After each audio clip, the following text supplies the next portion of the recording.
بسم اللہ الرحمن الرحیم نحمدہ و نصلی علی رسولہ الکریم اما بعد۔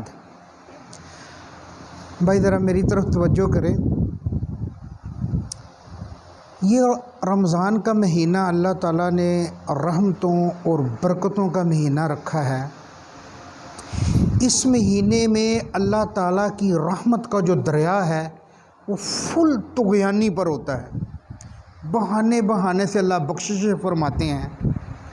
آپ نے بارہا علماء سے سنا ہوگا کہ پہلا اشرا رحمت کا ہے، دوسرا اشرا مغفرت کا ہے، تیسرا اشرا جہنم سے خلاصی کا ہے۔ یہ آپ نے بارہا سنا ہوگا۔ اس کا فلسفہ سمجھ لے کہ پہلے کو رحمت کا مہینہ کیوں کہا گیا، دوسرے کو مغفرت کا اشرا کیوں کہا گیا، تیسرے کو جہنم سے خلاصی کا کیوں کہا گیا۔ دیکھیں، آپ قرآن پاک میں غور کریں گے نا تو قرآن کا جو روح سخن ہے نا، سخن خطاب، وہ تین طبقوں کی طرف ہے۔ یا تو قرآن مومنین کو مخاطب کر رہا ہے، بیٹا آرام سے بیٹھو، بیٹا آرام سے بیٹھو۔ قرآن یا تو مومنین کو مخاطب کر رہا ہے، یا پھر قرآن کافروں کو مخاطب کر رہا ہے، یا منافقین کو مخاطب کر رہا ہے۔ جس طرح یہ تین طبقے ہیں، اسی طرح مومنین میں بھی تین طبقے ہیں۔ ایک طبقہ وہ ہے جو اللہ کی حدود کو دیکھ کر قدم اٹھاتا ہے، اللہ کی حدود کو تجاوز نہیں کرتا، متقی اور پرہیزگار بن کے زندگی گزارتا ہے۔ وہ قدم اٹھانے سے پہلے سوچتا ہے کہ میرا یہ قدم میرے اللہ کو ناراض تو نہیں کرنے والا۔ وہ اپنی آنکھ کی، کان کی، زبان کی، ان چیزوں کی حفاظت کرتا ہے۔ یہ متقی لوگ ہیں۔ تو ان کے لیے رمضان کا جو پہلا دن ہے اسی وقت سے سراپا رحمت بن جاتا ہے۔ تو یہ پہلا عشرہ انہی کے لیے رحمت۔ دوسری قسم کے وہ لوگ ہیں جو بیچارے کبھی گناہوں میں ڈوب جاتے ہیں، کبھی پھر وہاں گناہوں کی دلدل سے نکل کر دوبارہ اللہ سے توبہ کر لیتے ہیں۔ تو اللہ تعالیٰ کی رحمت چونکہ بہت بندوں کی طرف مائل ہوتی ہے، اللہ تعالیٰ دوسرے عشرے میں ان کو بھی معاف فرما دیتے ہیں۔ اس لیے فرمایا مغفرت کا میں عشرہ۔ تیسرے لوگ وہ ہوتے ہیں کہ جنہوں نے اتنے زیادہ گناہ کیے کہ اپنے اوپر جہنم کو واجب کر لیا، لیکن اللہ کی رحمت چونکہ جوش میں ہوتی ہے تو آخری عشرے میں اللہ فرماتے ہیں جاؤ تمہاری بھی بخشش، تم بھی جہنم سے، تمہیں بھی میں نے جہنم سے خلاصی دے دی۔ میرے دوستو، حضور اکرم صلی اللہ علیہ وسلم نے 4 کام رمضان میں زیادہ کرنے کی تلقین فرمائی۔ ہم دیکھیں کہ آیا ہم نے وہ 4 کام کیے یا نہیں کیے۔ ایک آپ نے فرمایا کہ سب سے زیادہ لا الہ الا اللہ کہو، لا الہ الا اللہ، لا الہ الا اللہ۔ بھائیو، جو شخص اپنی زندگی میں 70,000 مرتبہ کلمہ پڑھ لے گا، اللہ تعالیٰ اس کو جہنم سے چھٹکارے کا پروانہ دے دیتے ہیں۔ جو آدمی 70,000 مرتبہ، ہمارے شیخ الحدیث صاحب مولانا زکریا صاحب نے ایک واقعہ نقل کیا ہے کہ ایک نوجوان تھا، اس کے بارے میں مشہور تھا کہ یہ اہل کشف میں سے ہے۔ اہل کشف کسے کہتے ہیں؟ کہ اللہ تعالیٰ اپنے بعد مقرب بندوں کے سامنے ایک دم آخرت کے احوال کھول دیتے ہیں تو ان کو وہ نظر آنا شروع ہو جاتا ہے جو عام آدمیوں کو نظر نہیں آتا۔ تو وہ لکھتے ہیں کہ وہ بچہ نوجوان ایک دعوت میں شریک تھا، ایک اللہ والے بھی اس دعوت میں شریک تھے جنہوں نے اپنے لیے، اپنی بیوی کے لیے، اپنے بچوں کے لیے 70,000 کے نصاب بنا کے رکھے ہوئے تھے۔ تو بچہ لقمہ لگاتے لگاتے ایک دم اس نے چھوڑ دیا، چیخ ماری اور رونا شروع کر دیا۔ وہ پوچھا کیا ہوا تمہیں؟ وہ کہا پردے ہٹے ہیں تو میں نے دیکھا میری ماں جہنم میں جل رہی ہے۔ تو یہ جو بزرگ تھے، انہوں نے دل ہی دل میں جو اپنے اہل خانہ کے لیے نصاب بنا کر رکھے ہوئے تھے لا الہ الا اللہ کے، چپکے سے اس کی ماں کو بخش دیا۔ وہ بچہ ایک دم خوش ہو گیا۔ انہوں نے کہا اب کیا ہوا؟ انہوں نے کہا میری ماں کو جہنم کی آگ سے ہٹا دیا گیا۔ تو بزرگ کہنے لگے اس سے مجھے 2 چیزیں ملی، ایک یہ کہ یہ بچہ جھوٹا نہیں ہے، اس کے بارے میں جو مشہور ہے وہ ٹھیک ہے۔ دوسرا یہ کہ یہ حدیث صحیح ہے کہ جو اپنی زندگی میں 70,000 مرتبہ لا الہ الا اللہ پڑھ لے گا، اللہ اس کو جہنم کی آگ سے خلاصی عطا فرمائیں گے۔ تو پہلا آپ نے کیا فرمایا؟ رمضان میں لا الہ الا اللہ کی کثرت کرنی ہے۔ دوسرا کیا کرنا ہے؟ جہنم سے پناہ مانگنی ہے۔ اللہم اجرنا من النار، یا اللہ ہمیں دوزخ سے بچا، یا اللہ ہمیں دوزخ سے بچا۔ اور دو دعائیں زیادہ کرنی ہیں، ٹھیک ہے؟ ایک جنت کی طلب، ایک جہنم سے پناہ۔ اور جو کرنے والے کام ہیں وہ ایک ہے لا الہ الا اللہ کی کثرت اور ایک استغفار کی کثرت۔ استغفار کسے کہتے ہیں؟ یا اللہ معاف کر دے، یا اللہ معاف کر دے۔ عربی میں اس کو کیا کہیں گے؟ استغفر اللہ، استغفر اللہ، استغفر اللہ۔ بھائی یہ جو کثرت سے استغفار کرے گا، اللہ کے اس کے ساتھ 3 وعدے ہیں۔ بولو بھائی کتنے وعدے ہیں؟ بھائی سارے بولو۔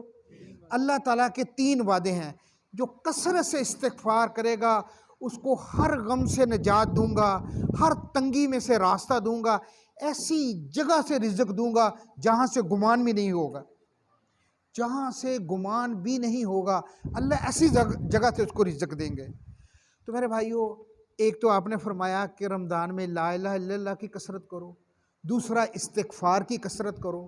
استغفار یہ رزق کی چابی ہے، چابی۔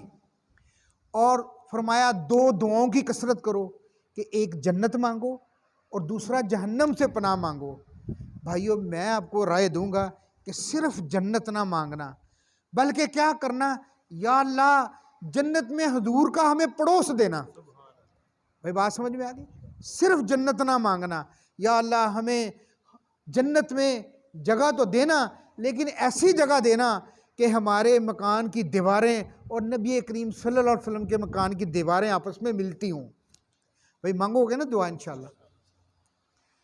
اس سے اگلی بات یہ ہے بھائیو کہ رمضان ہمیں 4 سبق دے کے جاتا ہے، 4 چیزیں سکھا کے جاتا ہے۔ میں بھی اپنے آپ کو تولوں، آپ بھی اپنے آپ کو تولو کہ اب رمضان کے آخری ایام ہیں، کیا ہم نے رمضان سے وہ سبق سیکھے ہیں جو رمضان ہمیں سکھا کے جاتا ہے؟ سب سے پہلے رمضان ہمیں سکھا کر جاتا ہے کیا؟ مواسات، لوگوں کے ساتھ ہمدردی۔ یاد رکھیں جو آپ صلی اللہ علیہ وسلم نے ارشاد فرمایا، خیر الناس من ینفع الناس، بہترین آدمی وہ ہے جو لوگوں کو نفع پہنچائے۔ جو دوسروں کے لیے خیر خواہی کرتا ہے، یاد رکھیں بلائیں آسمان سے سب سے پہلے اس کے لیے اترتی ہیں۔ فرمایا کہ جو کسی آدمی کو لباس پہنائے گا، جو کسی آدمی کو لباس پہنائے گا، جب تک لباس اس کے استعمال میں رہے گا پہنانے والا اللہ کی حفاظت میں رہے گا۔ دوسرا فرمایا کہ جو شخص کسی کو پانی پلائے گا، اللہ تعالیٰ اپنے حوض سے اس کو پانی پلائیں گے۔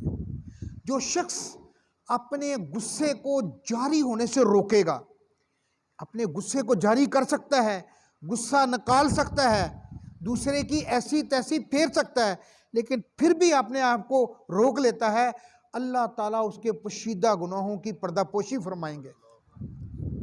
تو میرے دوستو، یہ رمضان سب سے پہلے ہمیں مواسات سکھاتا ہے، دوسروں سے ہمدردی۔ ہمارے خاندان میں جو کمزور لوگ ہیں ان کی پوشیدہ سے مدد۔ یاد رکھیں مسکین کو اپنے ہاتھ سے صدقہ دینا، مسکین کو اپنے ہاتھ سے صدقہ دینا یہ بری موت سے بچاتا ہے۔ اور فرمایا کہ اپنے رشتہ دار کی مدد کرنے میں 2 ثواب ہیں۔ یہ ہم کہتے ہیں نا زکوٰۃ دیں، زکوٰۃ دیں۔ اپنے رشتہ دار جو کمزور رشتہ دار ہیں ان کو زکوٰۃ دینے میں 2 ثواب ہیں۔ آپ باہر زکوٰۃ دیں گے 1 ثواب ہے، اپنے رشتہ داروں کو ڈھونڈ کر دیں گے 2 ثواب ہے۔ ایک صلہ رحمی کا ثواب ہے اور دوسرا زکوٰۃ دینے کا ثواب ہے۔ باہر زکوٰۃ دیں گے 1 ثواب ملے گا صرف زکوٰۃ دینے کا۔ اپنے رشتہ داروں کو ڈھونڈیں، کمزور رشتہ داروں کو ڈھونڈیں۔ بھائیو حدیث میں کھلے لفظوں میں آتا ہے یہ جو رزق کی تنگی کا ایک بڑا سبب ہے نا، وہ رشتہ داروں سے کٹنا ہے، کٹنا۔ وہ اگلی حدیث ساری میں پھر اس میں وہاں تشریح کروں گا۔ تو پہلی چیز کیا ہے؟ مواسات، کہ ہم نے مواسات سیکھی یا نہیں، لوگوں کو ہم سے نفع پہنچا یا نہیں پہنچا، نہیں پہنچا تو پہنچانے کی کوشش فرمائے۔ دوسرا، یہ مہینہ ہمیں صبر سکھاتا ہے۔ یاد رکھو دوستو، جس کے اندر قوت برداشت ہے نا، اس کے لیے بند تالے بھی کھل جاتے ہیں، اور جس آدمی میں قوت برداشت نہیں ہے نا، اس کے لیے کھلے دروازے بھی بند ہو جاتے ہیں۔ صبر جو نا، صبر یہ کامیابی کی کنجی ہے۔ صبر سیکھیں، برداشت سیکھیں۔ گھر کی فضا کے اندر جو میاں بیوی کے درمیان اونچ نیچ ہوتی ہے، اس کو برداشت کرنا سیکھیں، رشتہ داروں کی باتیں برداشت کرنا سیکھیں۔ تو بھائی تیسری چیز جو ہے وہ ہمیں رمضان سکھاتا ہے شکر، کہ کیا شکر کیا ہے؟ شکر یہ ہے کہ اللہ نے جو موجودہ نعمت دی ہے نا، اس کا غلط استعمال نہ ہو۔ شکر کا صحیح معنی یہ ہے، آنکھ دی ہے، لاکھوں لوگ ایسے دنیا میں ہیں جن کی آنکھیں نہیں ہیں، لاکھوں لوگ ایسے ہیں جو کان سے سن نہیں سکتے، لاکھوں لوگ ایسے ہیں جو زبان سے بول نہیں سکتے۔ اللہ نے گھر کی چھت دی ہے، لاکھوں لوگ ہندوستان میں ایسے ہیں جو فٹ پاتھ پہ پیدا ہوتے ہیں، فٹ پاتھ پہ ہی مر جاتے ہیں، انہیں کبھی چھت نصیب ہی نہیں ہوتی۔ یہ ساری اللہ کی نعمتیں ہیں۔ حدیث پاک میں آتا ہے، جو شخص اللہ تعالیٰ کی کسی موجودہ نعمت پر 3 دفعہ یہ کہہ لے الحمدللہ رب العالمین، الحمدللہ رب العالمین، الحمدللہ رب العالمین، تو اللہ تعالیٰ اس کو اس سے بڑی نعمت دیتے ہیں۔ تو وہی اللہ کا شکر کریں۔ پہلی چیز کیا ہے رمضان سے کہتا ہے؟ مواسات، دوسری صبر، تیسری شکر، چوتھی تقوی۔ چوتھی چیز کیا ہے روزے سے مقصود؟ تقوی، کہ تقوی کسے کہتے ہیں؟ اللہ سے ڈر کر اس کی نافرمانی چھوڑ دینا۔ تو رمضان سے پہلے ہمارا جو لائف سٹائل تھا، جس درجے پر ہم زندگی گزار رہے تھے، کیا رمضان آنے کے بعد ہم میں کوئی چینجنگ آئی؟ کوئی اللہ سے ڈرنے کا معیار بڑھا؟ اگر نہیں بڑھا تو میرے دوستو فکر کی بات ہے۔ یہ تھی 4 چیزیں جو رمضان ہمیں سکھاتا ہے۔ اب میں آخری بات کرنے لگا ہوں، بھائی آپ نے ذرا غور سے سننی ہے، جب تک میں بات مکمل نہ کروں آپ نے آپس میں بات نہیں کرنے۔ میں آپ کے پاس چند منٹ کے لیے آیا ہوں، مہمان ہوں، مہمان کا حق تو بیٹا یہ ہے نا کہ اس کی بات غور سے سنی جائے۔ دیکھو بھائی دوستو، آخری بات کرنے لگا ہوں، یہ غور سے سن لینا، بڑی قیمتی بات ہے۔ رمضان میں اللہ تعالیٰ اپنے بندوں سے 70 ماؤں جتنا پیار کرتے ہیں۔ ایک ماں جو نا، ایک ماں اپنے بچے سے اتنی محبت نہیں کرتی ہوگی جتنی اللہ تعالیٰ کو اپنے سے گناہ گار بندے سے محبت ہے۔ ٹھیک ہے؟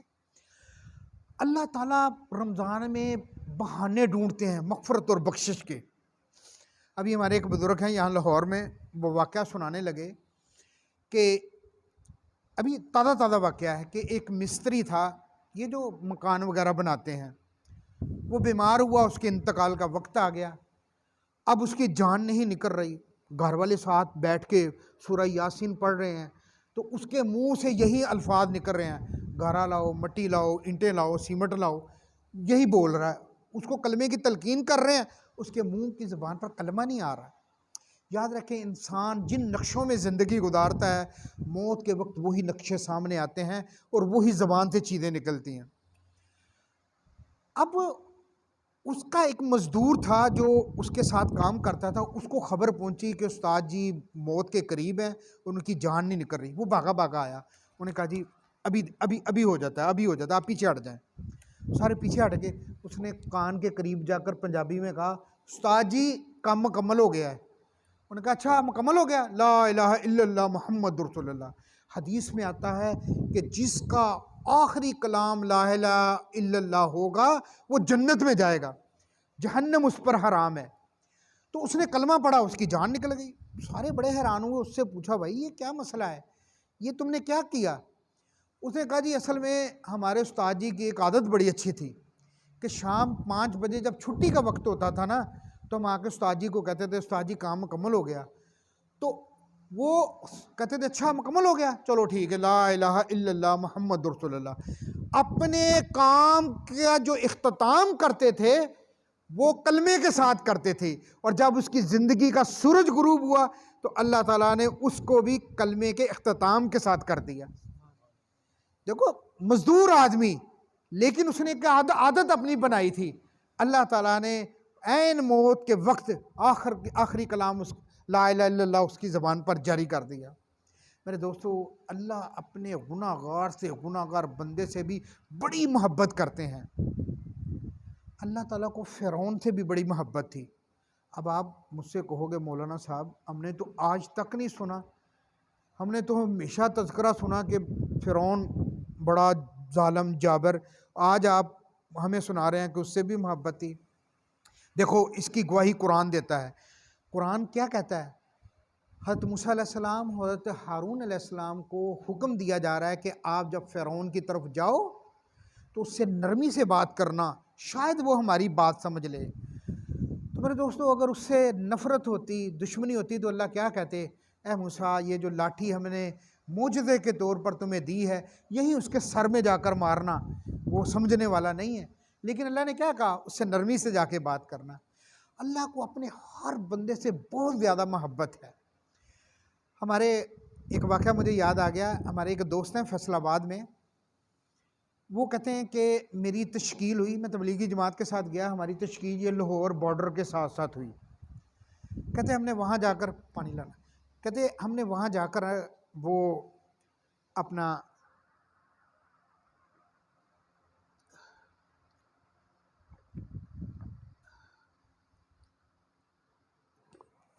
مسجد میں سامان رکھا، مشورے کے لیے بیٹھے تو مشورہ کر رہے تھے تو ایک نوجوان مسجد میں داخل ہوا. اس نے مسجد کا لاؤڈ سپیکر آن کیا اور کہنے لگا او محلے والے ہو، گاؤں والے ہو، پنڈ والے ہو، تو انہوں خوشخبری ہوئے جبارو مر گیا ہے. وہ بڑے حیران ہوئے کہ یہ عجیب واقعہ ہے کہ مرنے کی خوشخبری دے رہا ہے. خیر جب مقامی لوگ آئے ان سے پوچھا کہ بھئی یہ کیا مسئلہ ہے؟ انہوں نے کہا یہ جو آدمی مرا نا، مرنے والا اس کا باپ تھا، یہ اپنے باپ کے مرنے کی خوشخبری سنا رہا ہے. انہوں نے کہا وہ کیوں؟ وہ کہا اس لیے کہ اس کا باپ یہاں کا بہت بڑا غنڈہ تھا، کسی ماں بہن کی عزت اس سے محفوظ نہیں تھی، سارے لوگ اس سے تنگ تھے. آج یہ گاؤں والوں کو خوشخبری دے رہا ہے کہ ظلم کی رات ڈھل چکی ہے، آج تمہیں اس کے ظلم سے نجات مل گئی ہے. خیر اب جب نلہانے کا وقت آیا، کفنانے کا وقت آیا، دفنانے کا وقت آیا، کوئی بھی اس کے پاس نہ جائے. سب کہ ہم نے تو اس کو ہاتھ نہیں لگانا، اس نے تو ہم پر بڑے ظلم کیے ہے. جماعت والوں کو ترس آیا، انہوں نے بیچارے کو اس کو لایا، اس کو نلہایا، کفن پہنایا اور جا کے قبرستان لے گئے. صرف جماعت والے، گاؤں میں سے کوئی ساتھ نہیں گیا. اللہ کی شان، جیسے ہی اس کی قبر کو انہوں نے بند کیا تو قبر کی جو مٹی ہے وہ خوشبو سے بھڑک اٹھی، قبر سے خوشبو آنا شروع ہو گئی. وہ بڑے پریشان ہوئے کہ یار یہ کیا مسئلہ ہے کہ گاؤں والے یہ کہہ رہے تھے یہ اتنا ظالم اور یہ اور وہ، اور اس کی قبر سے خوشبو آ رہی ہے. تو انہوں نے کہا چلو اس کے گھر جا کے پتہ کرتے ہیں. گھر میں جا کر اس کی بیٹی سے پردے میں بات کی، پردہ کرا کر کسی کی بیٹی سے پوچھا کہ بیٹا آپ کے والد کا کوئی نیک عمل؟ بیٹی کہنے لگی اس کا نیک عمل کیا ہونا تھا، یہ تو مجھ پر بھی گندی نظر رکھتا تھا. میں کہا نہیں بیٹا، تیری باپ کا کوئی نیک عمل ضرور ہے، کیونکہ اللہ تعالیٰ نے اس کی قبر کی مٹی میں خوشبو پیدا کر دی ہے، اور یہ اللہ کے راضی ہونے کی نشانی ہے. قبر میں ایسے خوشبو پیدا نہیں ہوتی. کچھ تو سوچو. پھر سوچ کہنے لگی ہاں یہ ابھی جب یہ مرنے لگا تھا نا تو یہ بیمار تھا، تو اس نے مجھ سے پوچھا یہ سامنے کیا ہے؟ تو میں نے کہا قرآن پاک ہے. کہا مجھے پکڑا دو. میں نے کہا نہیں تو ناپاک ہے، تجھے نہیں دینا میں نے. جب میں نے انکار کیا تو وہ اٹھا، دیوار کا سہارا لے کر خود وہ ٹوٹی تک پہنچا، ٹوٹا پھوٹا وضو کیا، پھر کہنے لگا اب تو پکڑا دے. کہتا مجھے ترس آیا، میں نے قرآن پاک اس کو پکڑا دیا. قرآن پاک اس نے کھولا، پڑھتا نہیں، پڑھنا آتا تھا یا نہیں آتا تھا، پر انگلیاں پھیر پھیر کر رو رہا تھا، انگلیاں پھیر پھیر کر رو رہا تھا. روتے روتے اس کی جان نکل گئی. تو میرے دوستو اللہ تعالیٰ اس قسم کے واقعات دکھلا کر ہمیں بتانا چاہتے ہیں کہ دیکھو کسی کی ظاہری زندگی پر فتویٰ نہ لگانا، میری ذات بڑی کریم ہے، بڑی رحیم ہے، میں جب موجوں پہ آتا ہوں بڑے بڑے گناہ معاف کر دیتا ہوں۔ یہ واقعات سنانے کا مقصد پتہ کیا ہے؟ کہ اتنی رحیمی اور کریمی کے باوجود 4 بندوں کی بخشش نہیں ہوتی میرے بھائیوں، 4 بندوں کی بخشش پھر بھی نہیں ہوتی۔ رمضان میں ہر روز افطار کے وقت 10 لاکھ آدمیوں کی اللہ تعالیٰ بخشش فرماتے ہیں جن پر جہنم واجب ہو چکی ہوتی ہے۔ ایسے 10 لاکھ آدمیوں کی بخشش ہوتی ہے جن پر جہنم واجب ہو چکی ہے، اور جو رمضان کی آخری رات ہوتی ہے تو اللہ تعالیٰ جتنے رمضان میں لوگوں کو جہنم سے آزاد کیا ہوتا ہے ان کی تعداد کے مطابق اس ایک رات میں آزاد کر دیتے ہیں۔ اتنی رحمت برستی ہے رمضان میں، لیکن 4 آدمیوں کو پھر بھی بخشش نہیں ہوتی۔ سب سے پہلا آدمی شراب کا عادی، نشئی آدمی، شراب کا عادی، نشئی آدمی، اس کی بخشش نہیں ہوتی۔ نمبر 2، ماں باپ کا نافرمان، جو ماں باپ کا نافرمان ہوتا ہے بھائیو اس کی بخشش بھی نہیں ہوتی۔ تیسرا آدمی رشتہ داروں سے قطع تعلقی کرنے والا، رشتہ داروں سے کٹ کر رہنے والا، اس کی بخشش بھی نہیں ہوتی۔ چوتھا آدمی کینہ رکھنے والا۔ کینہ کسے کہتے ہیں؟ اس کی تھوڑی سی تشریح سمجھ لیں۔ دیکھیں، ایک ہوتا ہے بغض، ایک ہوتا ہے کینہ۔ بھائی سے میرا ذہن صاف نہیں ہے، میں نے دل میں رنجش رکھی ہوئی ہے، ٹھیک ہے نا، اس کو کہیں گے بغض۔ لیکن میں رنجش کے ساتھ ساتھ ان کی ٹانگیں بھی کھینچنے کی کوشش کرتا ہوں، ان کے خلاف منصوبے بناتا ہوں، اس کو کہتے ہیں کینہ۔ تو اللہ تعالیٰ کینہ پرور آدمی کی بھی بخشش ہے؟ بولو بھائی، نہیں کرتے۔ دوستو، جہاں سزا اتنی بڑی ہے وہاں پر اللہ تعالیٰ دیکھیں کتنے رحیم اور کریم ہے، اس سے بچنے کا نسخہ بھی بتا دیا کہ بھائی آپس میں کینہ اگر ہو نا تو مصافحہ کرو، مصافحہ کرو، اللہ اس مصافحے کی برکت سے سینوں کو صاف کر دیں گے، کینے سے سینہ صاف ہو جائے گا۔ دوسرے کو تحفہ دو، تحفے سے سینہ صاف ہو جائے گا، اللہ نفرت کو محبت میں بدل دیں گے۔ تو بھائیو، میں اپنی یہ آخری بات کو دوبارہ دہرا کر اپنی بات کو ختم کرتا ہوں۔ سب سے پہلا آدمی جو شراب کا عادی ہے، ایک بزرگوں کا قول اللہ والے کا میں نے خود پڑھا، انہوں نے کہا جو شراب کا عادی ہوگا اس کا چہرہ قبر میں قبلے کی طرف سے پھیر دیا جاتا ہے، نہیں یقین تو آؤ میں تمہیں قبر کھود کے دکھا دیتا ہوں۔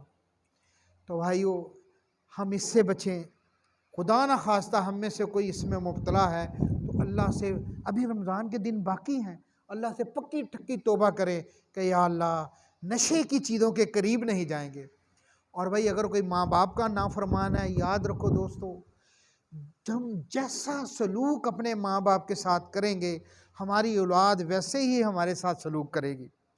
رزق کی تنگی کا ایک بڑا سبب ماں باپ کی نافرمانی ہے۔ پریشانیوں کا پے در پے انسان پر آنا، اس کی ایک بڑی وجہ ماں باپ کی نافرمانی ہے۔ جب انسان ماں باپ کی فرما برداری کرتا ہے، رشتہ داروں سے صلہ رحمی کرتا ہے، اللہ اس کو نقد 2 انعام دیتے ہیں۔ کیا کرتے ہیں بھائی؟ نقد 2 انعام دیتے ہیں۔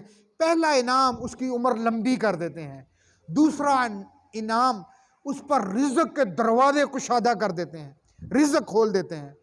بھائیو، جو یہ چاہتا ہے کہ اس کی عمر لمبی ہو اور اس پر رزق کے دروازے کھلے، اس کے رزق میں برکت ہو، تو اپنے ماں باپ کی فرما برداری کرے، اپنے رشتہ داروں کو گلے سے لگائے، سمجھے؟